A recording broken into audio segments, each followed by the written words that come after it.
નીપેરના ગાંધીનગર સ્થિત કેમ્પસ ખાતે આંતરરાષ્ટ્રીય કોન્ફરન્સ ICD MDD 2026નું આયોજન 12 જાન્યુઆરીથી 13 જાન્યુઆરી દરમિયાન નીપેર અમદાવાદ ખાતે થઈ રહ્યું છે, જેમાં વૈજ્ઞાનિકો અને યુવા સંશોધનો એકત્રિત થયા અને આ વર્ષે એડવાન્સિંગ મોલેક્યુલર મેડિસિન થ્રુથ ઇનેલેબલ ટેકનોલોજી થીમ હેઠળ કોન્ફરન્સમાં મૂળભૂત લેબોરેટરી સંશોધન અને વાસ્તવિક ક્લિનિકલ અરજી વચ્ચે ફાળો ભાર મૂક્યો હતો. પ્રથમ દિવસે જીનોમિક્સ અને મોલેક્યુલર રેગ્યુલેશન આધારભૂત વિષયો પર પ્રતિષ્ઠિત સંસ્થાના નિષ્ણાતો દ્વારા વ્યાખ્યાન આપવામાં આવ્યા. બપોરના સત્રોમાં મોલેક્યુલર અને રેગ્યુલર મેકેનિઝમ, એપેજેટિક સ્પ્લિન્ટિંગ સર્किट्स અને एक्सोसोम बायोलॉजी જેવી વિશેષ વસ્તુઓ પર ચર્ચા થઈ હતી. यहाँ पर ये इंटरनेशनल कॉन्फ्रेंस नाइपर अहमदाबाद में जो हो रही है, ये बायोटेक्नोलॉजी डिपार्टमेंट से डॉक्टर अमित पांडे सर के द्वारा ऑर्गेनाइज की गई है. इस कॉन्फ्रेंस में इंटरनेशनली बहुत सारे हमारे जो साइंटिस्ट हैं वो आए हैं, वो डिलीवर करेंगे और यहाँ के जो स्टूडेंट्स हैं उनको इसका बहुत बड़ा बेनिफिट मिलेगा, क्योंकि सभी लोग अपने साइंटिस्ट अपने क्षेत्र में काम करते हैं और एक डिस्कशन का प्लेटफॉर्म होता है कॉन्फ्रेंसेस में, और एक दूसरे को जो एक्सचेंज होते हैं, एक्सचेंज ऑफ आइडियाज होते हैं, उस पर वो सभी जगह जा सकते हैं.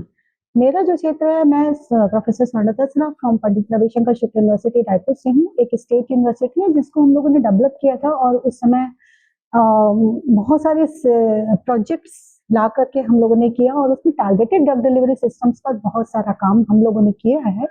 और टारगेटेड ड्रग डिलीवरी सिस्टम आज का जो विषय है कि मॉलिक्यूलर ट्रांसलेशन मॉलिक्यूलर मेडिसिन, तो ट्रांसलेशनल मॉलिक्यूलर मेडिसिन जो है ये रिसेप्टर्स पर काम करती है कि हमारे बॉडी के जो रिसेप्टर्स हैं उन पर किस तरह से वर्क करेंगे और कौन कौन से आइडेंटिफाई रिसेप्टर्स हैं जिस पर हम लोग काम कर सकते हैं. मेरा जो फील्ड है, हमने उसमें किया कि हेल्थ केयर आज के एरिया में अपन देखें तो हेल्थ केयर के लिए बहुत सारे ऐप्स आ रहे हैं, जैसे बायो इलेक्ट्रॉनिक डिवाइसेस हैं. तो bio electronic devices engineering and medical science, जब ये दोनों मिल जाएंगे, दोनों मिल करके एक टीम वर्क में जब काम करेंगे तो हमारे यहाँ अफोर्डेबल मेडिसिन और safe medicine, affordable safe and efficient medicine.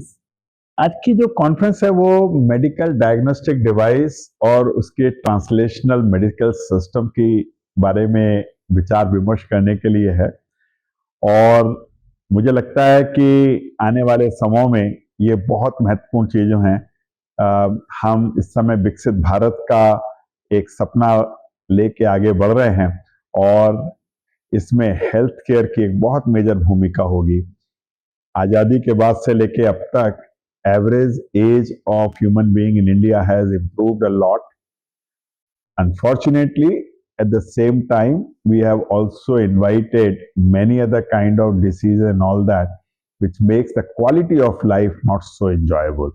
The quality of life can be better enjoyed if the medical system, healthcare system caters to the need of people. मेरी feeling है कि हमें अफोर्डेबल डिवाइसेस, डायग्नोस्टिक डिवाइसेस और affordable medical system से हम एक अभूतपूर्व क्रांति ला सकते हैं इस क्षेत्र में. तो जिस तरह से इस तरह के नेटवर्क के साथ मेडिकल रिसर्च के लिए काम हो रहे हैं मेडिसिन, उससे इंटरनेशनल मार्केट में इंडिया का इम्पैक्ट आगे जाके आप कैसे देखते हैं? मेडिकल सिस्टम में, फार्मा इंडस्ट्री में इंडिया वर्ल्ड का एक फार्मा फैक्ट्री बन के उभरा है. बहुत जगह जगह जो मेडिकल डिवाइसेस और मेडिकल ड्रग्स जो सप्लाई होती है उनकी मैन्युफैक्चरिंग भारत में होती है. और उस तरह से जब हम स्टार्ट यहाँ पे हुई थी मेडिकल सिस्टम्स की, मेडिकल ड्रग्स की, उससे लेके अब तक हमारे मेडिकल ड्रग सिस्टम में काफ़ी चेंजेस आए हैं.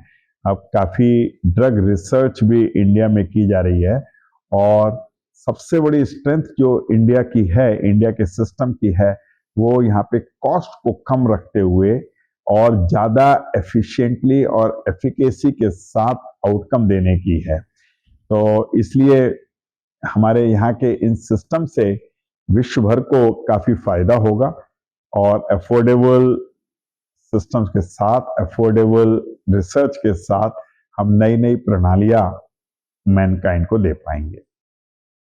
National institute of pharmaceutical education and research नाई पर अहमदाबाद एक 2 दिवसीय कार्यशाला आयोजित कर रही है और ये एक अंतर्राष्ट्रीय कार्यशाला है जिसमें करीब 100 प्रतिभागी हैं और ये मुख्य बात ये कि इसमें कुछ प्रतिभागी विदेशों से भी आए हैं और आने वाले 22 जो हमारे स्पीकर्स हैं इसमें से 2 भी विदेशों से आमंत्रित किए गए हैं और इस जो कार्यशाला का जो उद्देश्य है ये वास्तव में एक ट्रांसलेशन ऑफ मॉलिक्यूलर मेडिसिन और मेडिकल डिवाइसेस पे है और ये एक बहुत अपने आप में एक महत्वपूर्ण जगह है अहमदाबाद जहाँ पर मेडिकल डिवाइसेस और फार्मास्यूटिकल दोनों फील्ड में बहुत काम होता है। तो ये आने वाले समय में रिसर्च और प्रोडक्शन की दिशा और दशा को तय करेगी।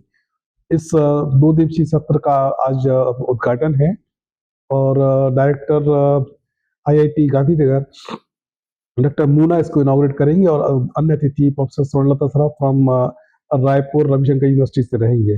इस पूरी जो संगोष्ठी है इसके जो आयोजन समिति के मुख्य हैं वो बायोटेक्नोलॉजी विभाग के प्रमुख डॉक्टर पांडे हैं और 2 दिन बाद हम लोग एक श्वेत पत्र व्हाइट पेपर ही पब्लिश करेंगे कि आने वाले समय में किस दिशा में हमें शोध करना है। अवकाश बारोट, दिव्यांग न्यूज, गांधीनगर।